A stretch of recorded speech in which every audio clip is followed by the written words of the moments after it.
Hey, welcome everyone. Great to have you here with another, I call it a video cast. And I'm here with a great friend, Brittany Hoffmeister, and she has a company called Companion Care Registry. And I am so excited to be here with her, with you, just to have a little chat about her success and her business success and her leadership journey. And Brittany, welcome. Thank you. Thank you. It's a pleasure to be here. Yeah, I'm so excited to have this conversation with you. Why don't you just tell us a little bit about yourself, and you know who you are and the industry you're in and so forth. Okay. So I grew up in a very rural town in Ohio, population about 300. Wow. So you can understand the mindset there, farmer town.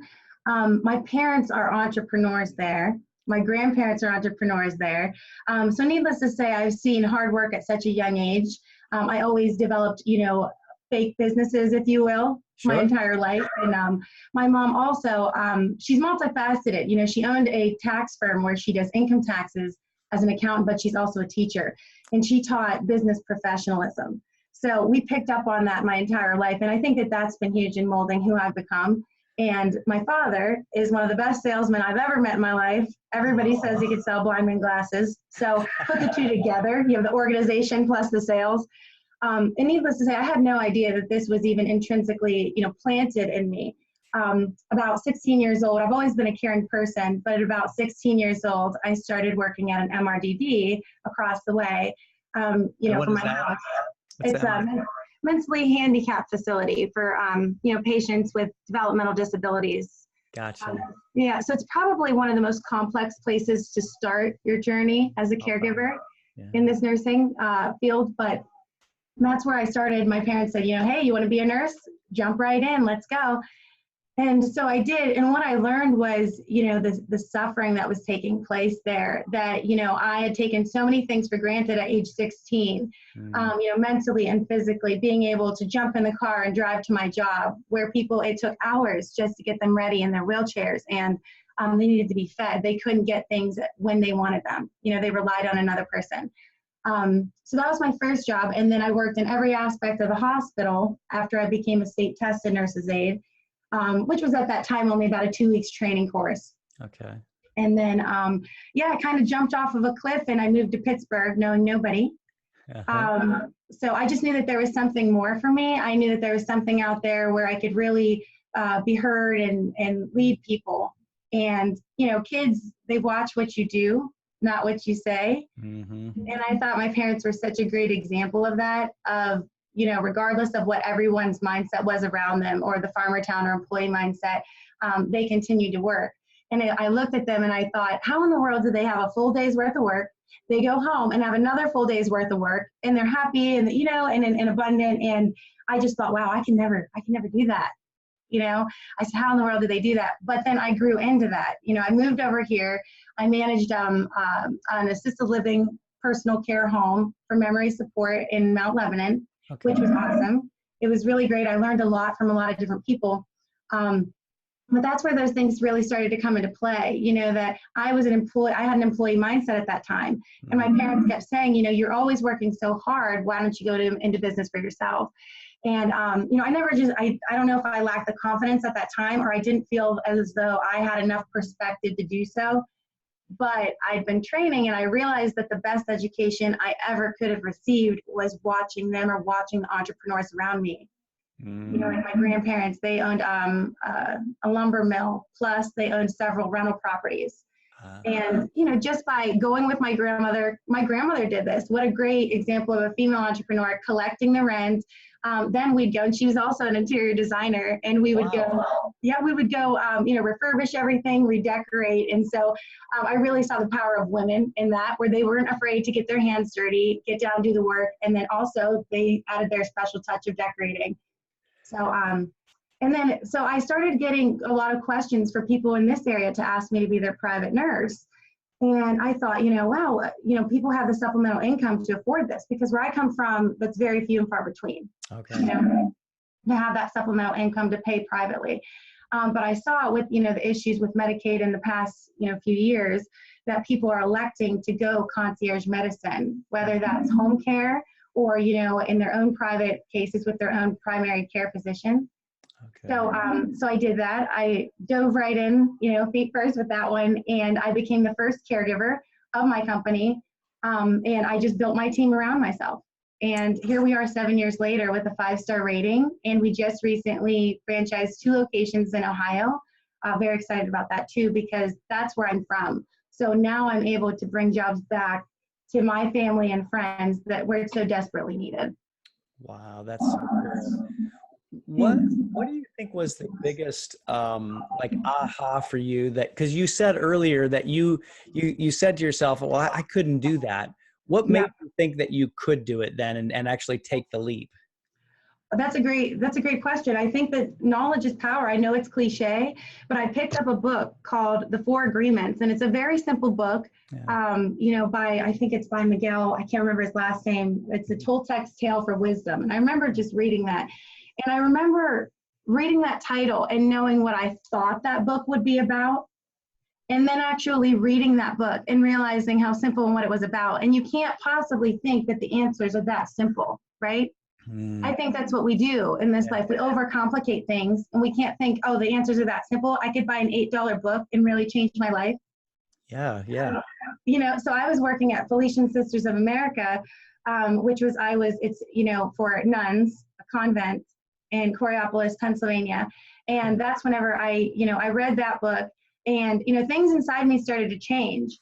I'd listen to my mom listen to self-help tapes, the cassettes back in the day. And you may not think you're listening or absorbing, but it's absorbing your subconscious, as we talked about. And I won't be too tangential here because I know I can do that. But yeah, that's where I read that book and I realized it all starts with you. Be impeccable with your word. If you say you're going to do something, do it. Watch what comes out of your mouth, watch your thoughts, especially I think most importantly is the negative self-talk. Most importantly, you need positive self-talk, but we're taught to not, we're caught in between being, humble and cocky. I feel people say, well, I don't want to come off that way and I don't want to come off this way. But mainly if you just work on yourself and focus on who you are and get to the roots of who you are, what you want to be and plan it out, you'll start acting and behaving in the ways that you never thought possible, Yeah, absolutely. So that was the first book. And then Jacob, my fiance that he recommended How to Win Friends and Influence People. Dale Carnegie, Dale Carnegie. And it's just so simple because you can, and I'll say this again, at that age, I love going back so that I can hopefully help other entrepreneurs out there struggling and anybody that wants to go in business for themselves or just struggling with satiety in their life. And, self-help is where it's at. You're the common denominator in every aspect of your life. You're there, this meeting here, I'm here, with my family, friends, colleagues. So if I work on me, it reverberates out to everybody. Right. Absolutely. Yeah. Yeah. So what was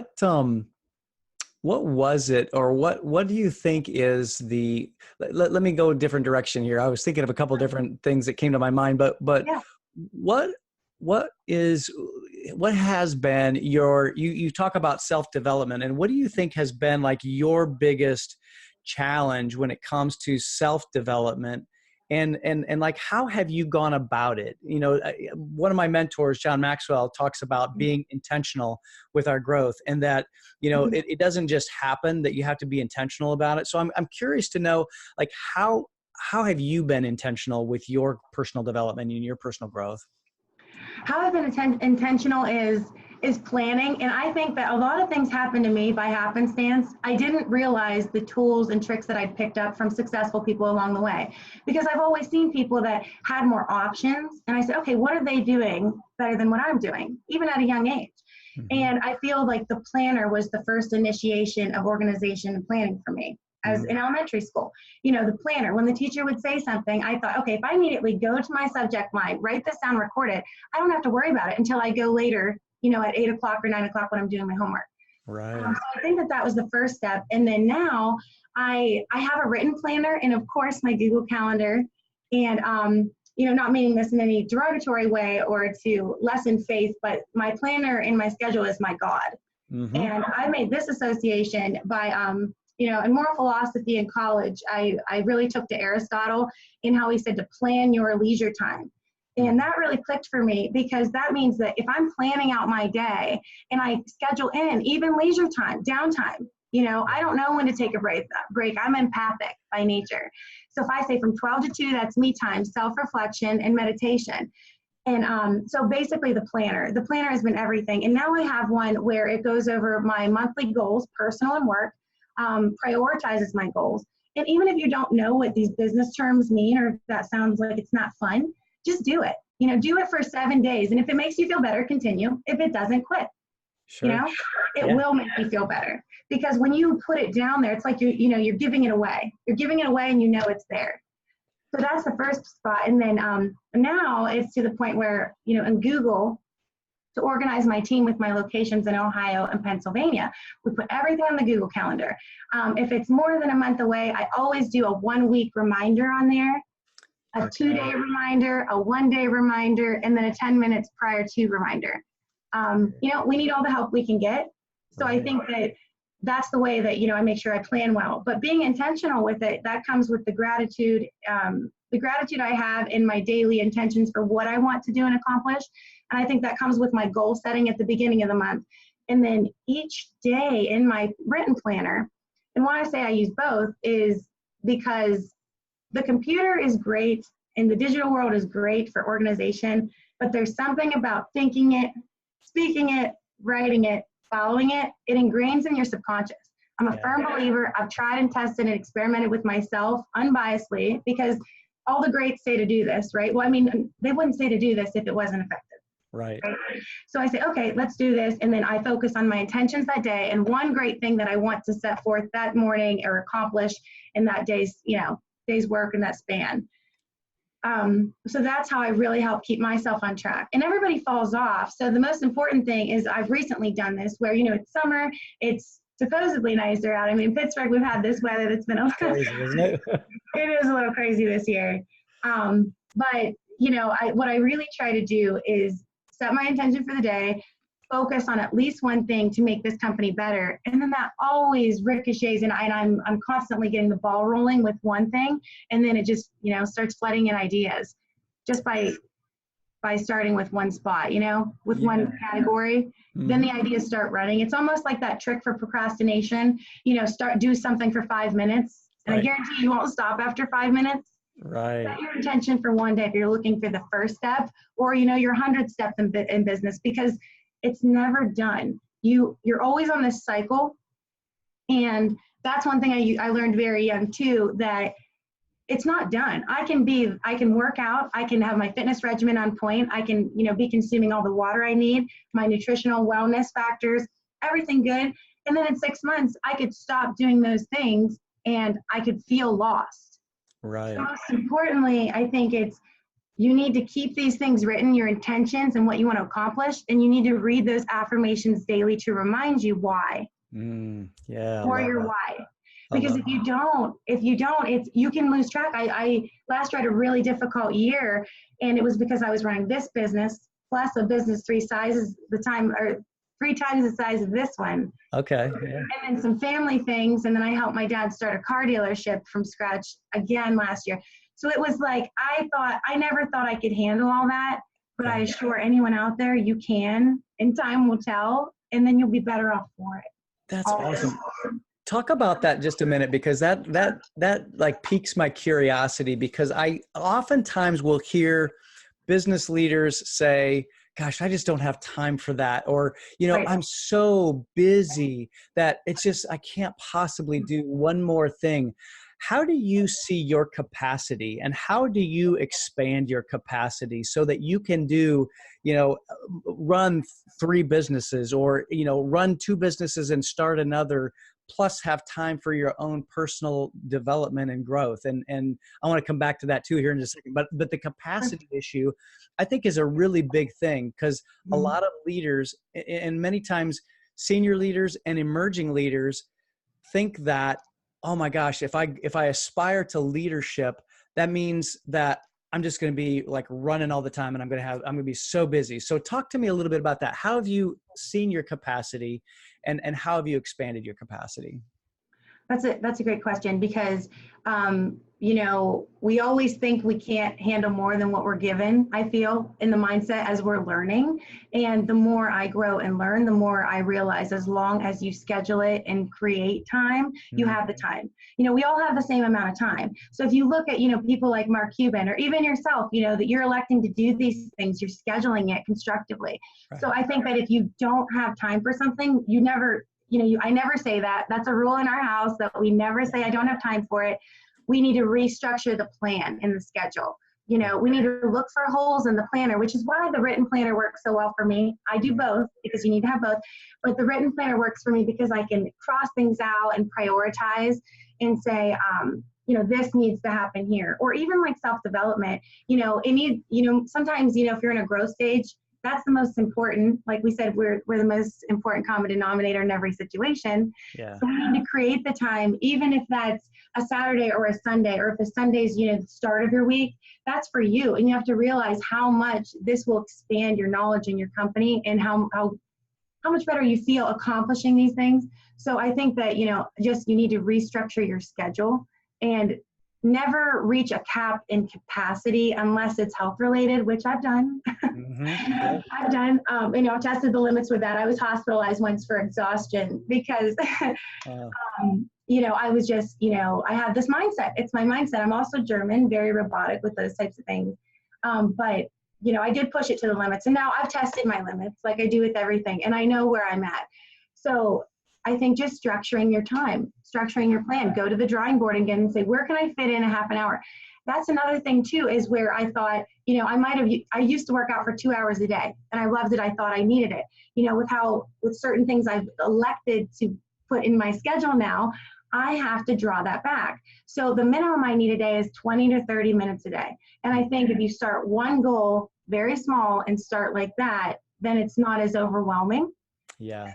And on days I can do more, I do more. But at least I minimally get in 20 minutes a day, physical activity. It's just an example. Yeah, no, that's great. And I want to go back to something you said just a moment ago, because I am so with you. I'm sitting here looking at my own, written planner, and I use this plus Google Calendars as well. Nice. And I think, that's an important aspect. And it sounds to me like that I may be putting words in your mouth. So correct me if this isn't the case, but it sounds to me like that your calendar is your to-do list rather than making a to-do list. Or, tell me a little bit about that, because I do that myself, and that helps me to be able to manage the things that I think that I have to do today. And so I'm curious to know your viewpoint on that. Yeah, absolutely. I feel like we share the same structure in that sense where, my planner has, something new to try every day, prioritizing, what's most important. And in home care, I'm critically thinking constantly, I call us sailors, because the business we're running this week is not the same business we're running next week. Yeah. It's completely different. So we're multifaceted, and we have a lot of variables that go into that. So the main thing is prioritize the business, however that might be for the day.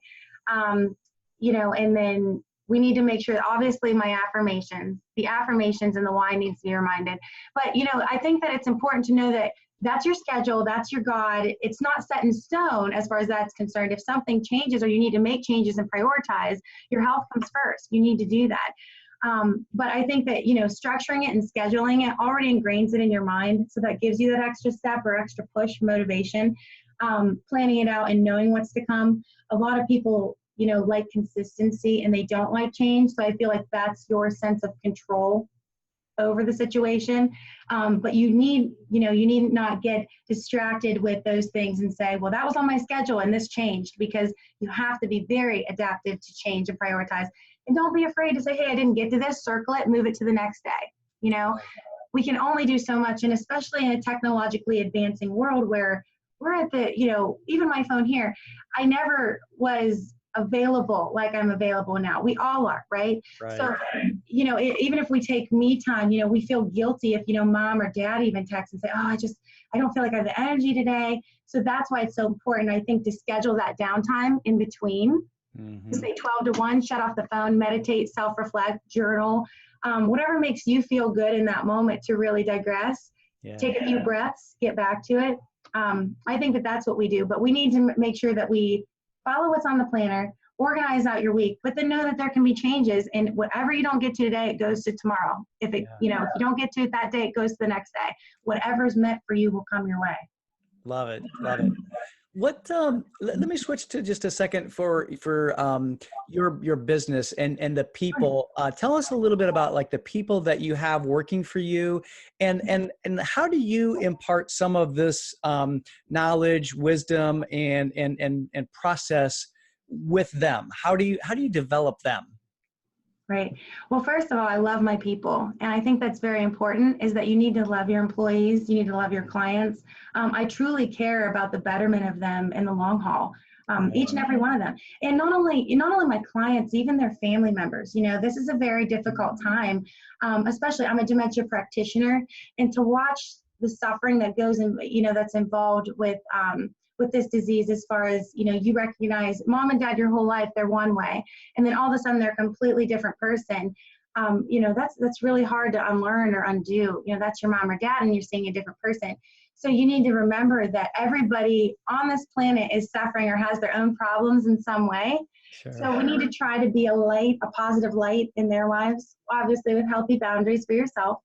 But mainly, realizing that, going back to what I said earlier, that, children don't listen to what you say, they watch what you do. Right. So I've realized that by being the best leader and leading by example is the only way to go. So if I want people to dress accordingly, I dress accordingly. I dress up every single day to put my best foot forward. Of course I'd be more comfortable in my workout clothing, but I feel better. And I'm also trying to create this image, and so that everybody understands and feels better about themselves. Also, I try to incorporate anything health and wellness that I can to implement. I know that by really helping my employees creates that positive work environment and that positive work culture, like we talk about. Most importantly, them being their best selves. And when they are their best selves and they love their job, they love their boss, which hardly many people say, which I want them to love this job. I want them to love the image, the vision, the mission, everything about it. I want them to love their salary and to feel appreciated. When they are living their best lives in their highest self, that reverberates right into my clients, and they feel that positive energy. We're energy and matter. And if I can be a positive light in my people's lives, that's how I duplicate me. And that's how I help thousands of people, because my caregivers and my staff are the backbone of this organization. We have exceptional caregivers. Yeah. And how does that impact then your business? Like when you think about like your business cycle and really like the flow of revenue and profits and things like that, how does that affect your business? Oh, we've tripled in size, we've grown exponentially since we started. And I realized that it's that positive work culture. Yeah. The revenue increases, the clients increase. We didn't even advertise last year at all. We just started advertising last fall. Really? Tripled in size? Yes, we survived on word of mouth. Wow. And that was obviously the best form of advertising. Absolutely. My vision for this at first was a boutique style company where, VIP, concierge service, because I realized that 1-to-1 ratio of care, mom or dad was so much more likely to succeed in their care plan. So many people we've helped save their lives when their physicians have written them off, family members have written them off. Unfortunately, but what that, and no offense to them, it's just what that has taught me, that one-on-one care is so much more of value than, if you're in a nursing home or facility where, they're understaffed, it's not their fault. They're not getting reimbursed. It costs a lot of money to run those organizations. And I feel for those people that are trying to run those efficiently, because it's really difficult. I've done it. Yeah. But I feel like that's something that's important with our culture. You have to care about your people. We pay 66% more in higher wages in Ohio and Pennsylvania. We focus on creating a position. We want to make caregiving a career. Okay. We want it to be competitive with, anyone graduating with a college degree right now. We want to make this a competitive market because we also need these people, and we need these people to stay focused because the baby boomers are coming, and to realize they're valued. A lot of institutions, they label them as the bottom feeders of the institution. So then, in that institutionalization, they get this label and subconscious, label, if you will, of where they stand in the organization. But when you come to us, you're number one. You're number one in our books. We do everything we can to take care of you. We offer trainings. We really focus on making this a comfortable position for you. And that's why when I started the car dealership with my dad last year, now I can offer vehicles for my caregivers at affordable rates. My mom helps with credit counseling and does their taxes at a discount. Wow, that's cool. Yeah, so we really try to help people, think outside the box, not just employee status, but also, contractor status, where they're thinking of, I'm selling my skills here. This is my skill set that I've acquired and I'm growing. Yeah. And now I'm able to offer to somebody instead of saying, oh, this is just what you do and you can't find anything else with an education. Mm-hmm. Trying to get rid of those, societal norms and those labels. And it sounds like too, you're looking for people who feel like this is a calling and a passion for them. Right. Yeah. Exactly. Yeah. It's an intrinsic motivation. You either have it or you don't. And, a lot of people will say that, how can you tell off the bat? You can't always, but 90% of the time we can because of, responses, the questions. You can see who's in it just for a job or position. This isn't the job for you. This is something where not only is it a job or where you would go and volunteer, but you're being paid to enrich somebody's life. There's nothing sweeter than that. I love that. Yeah, no, that's awesome. So let me ask this question, how do you define success, or maybe said a different way, what does success look like for you? Well, I would say success ultimately for me is being able to purchase my free time, my freedom, buying back my free time. And I say it that way because, the societal norm is that we grow up, we have this position, we're paid X number of dollars to do it. So how much did my job cost before to where I can buy that back, now own my own time and leverage my time with people that are duplicating my core values? Oh, neat. So that's success to me is being able to be where I want, when I want to be there ultimately, but also my business is tied in closely with that because this is my mission, my passion, this is my purpose. And everybody says it, it's cliche to step into your purpose, but once you're aligned with it, you just know, and there is a lot of uncertainty, but that's your purpose. So you just continue down that road, doing whatever you can do, being a living, breathing asset to everyone around you and of service. If you focus that way, that you're not the center, it's about everybody else, then it just all falls into place. Love it. And I love what you said right there. It's not about you, it's about everybody else, and leveraging that so that you can maximize your impact. I'm kind of putting words in your mouth, but maximizing your impact. Exactly. Yep. That's awesome. Well, last question for you. So this is a little bit of a selfish question, not a selfish question, but it's a question that's kind of near and dear to my heart. So I have a sign over here on my office wall that says "Play like a champion today." And it's a sign that is a duplicate or replica of a sign that stands in the Notre Dame University locker room on the way out to the playing field of the stadium. And I love that sign because it reminds me to play like a champion. And so I'm curious to know, with that in mind, how do you play like a champion every day? I think number one, first and foremost, is you're responsible for the energy you bring. So I always come forth with a positive attitude. No matter how I feel that day, it's not about me. It's about everybody else. And then you kind of get lost in that. Like I said, being a living, breathing asset to everyone around you. I want to add value to people's lives. I love seeing them achieve their highest possible level of independence and satiety in life. That's my sickness. It's a blessing and a curse. I love it. And with that, I'm empathic by nature, but how I try to play like a champion is to really add value to those around me.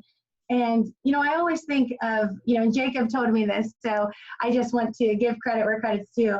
But when you look at the end of your life, you see a blueprint, of what your life was and what your life was supposed to be. And do those match up? So I always think of the end and then work my way back from the beginning, going along the lines with planning. Right. Even if you don't even know what planning means or where to start, just start writing those things down. Those are the first steps I have people do is, you don't have to have a structured plan. Just get a notebook and just start writing things down. What do you want to accomplish in this world? Who are you? What are your likes and dislikes? Because I was a people pleaser growing up, and I'm empathic by nature. So anyone that's so far on this side of things also understands, boundaries, healthy boundaries in a positive way. So I think that writing down your likes and dislikes and really getting to know you will help with every aspect of your life. But that's how I play like a champion. I try to really be a resource for everybody. Love it. That way. But, so knowing yourself, being able to really bring value to other people, right. and to be able to know yourself and know your passions and know the things that you like and dislike. I love that. Yeah.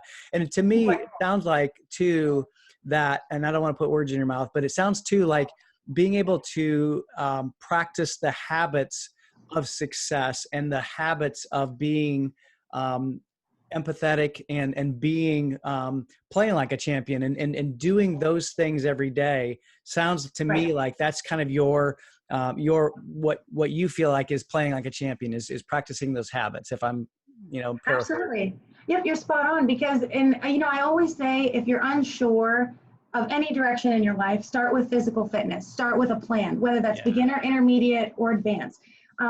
Even just a beginner. I'm a yoga instructor and I don't teach anymore as elected. I don't say I don't have time to teach. Yeah. I do if I wanted to. Right. I don't teach that anymore. But what I learned from yoga was that self-reflection, discipline, and meditation.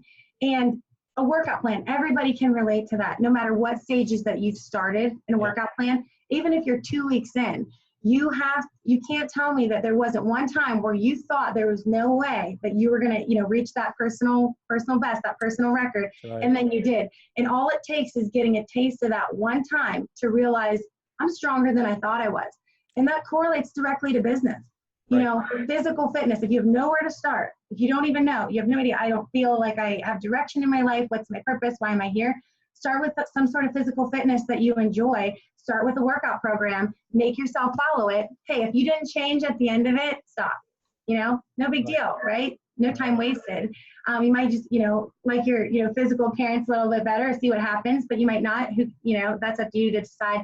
But I think that's most important because that correlates where there were times where I never thought I, bench press 100 pounds, and then I was, especially as a female. Or those hurdles, I think that sports directly correlate. So physical fitness, of course, start with a workout plan, stick with it, see how you feel. Yeah, no, I love that. And I love the fact that you talk about starting with, the physical plan, because I think that our physical wellness and our physical fitness is so correlated to our mental health, our clarity of thought, and our success and our business success. I think that, and it's probably why, I resonate with you so much, because I too am so passionate about starting with fitness and just doing little things and making little progress. When I started working out, gosh, back in, I think it was like 1996, I wasn't working out. I hadn't been working out. I was probably 32 years old, and I had 5 children. And I wanted to be around for them. And so I just did little things a little at a time, and then they kind of built on each other. So that law of consistency continued to build, and the compound effect really started to take place. And so as I did more and as I reached those personal bests and those personal goals, it built on each other. And so success then bred more success and more desire for something even a little bit higher. And it sounds to me too that's kind of what you've done is you look for success in your business, and you expand your capacity, you do more things, but it's all driven by what's important to you and what is adding value and impact. And I just absolutely love that. I absolutely love that.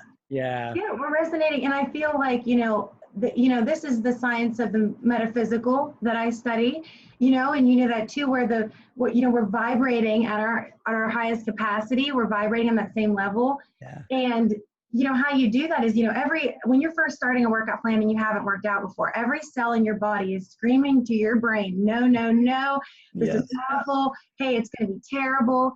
But then the moment that your mind, you roll your mind and you tell your body, no, we're doing this regardless.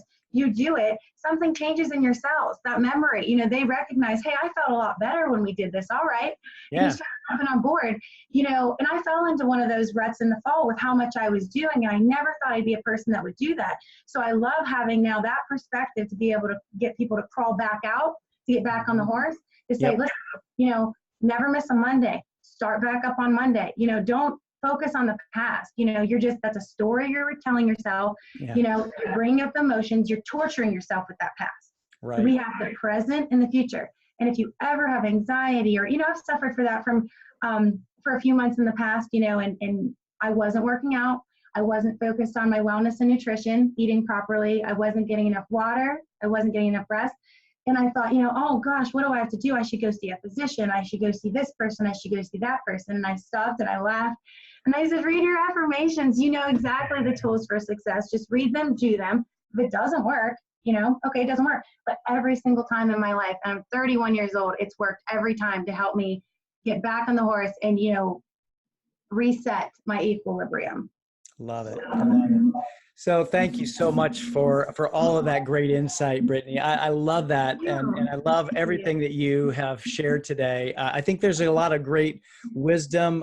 There's some business advice. There's some practical productivity tips. There's leadership capacity tips as well. So for those of you who are watching, I hope that you took some notes and picked out some of the things that Brittany said that really resonate with you. And so just kind of in closing, Brittany, how can people get a hold of you? Or if they want to know more about Companion Care Registry, maybe they have a family member who could use some care, how would they get a hold of you and get in touch? Great, thank you. And it's been a pleasure to be here. I really appreciate your time too.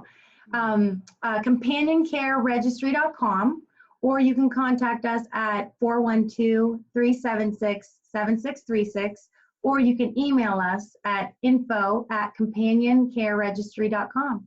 Awesome. And I think what I'll do is in the post-production of this, I'll probably put those numbers and that website up on the screen, and that way people can also see that as well. Great, thank you. Awesome. It sounds great. Thanks so much for being here with me today, Brittany. I've really appreciated your insight. I've really appreciated just the things that you shared, because I think they're going to bring such great value to the people that are watching. Great. And it's a pleasure to be here. And I really hope so too. I tried to really digress and get down to the nitty gritty, the simplest things that can really help people succeed. Because like I said, I think we overcomplicate things, including myself. Sure. So always go back to your affirmations. Get to the lowest common denominator. Keep it simple. Keep it simple. KISS, right? Yes, right. Exactly. Keep it simple. Hey, thanks, Brittany. And look forward to seeing you again soon. You too. Thanks so much.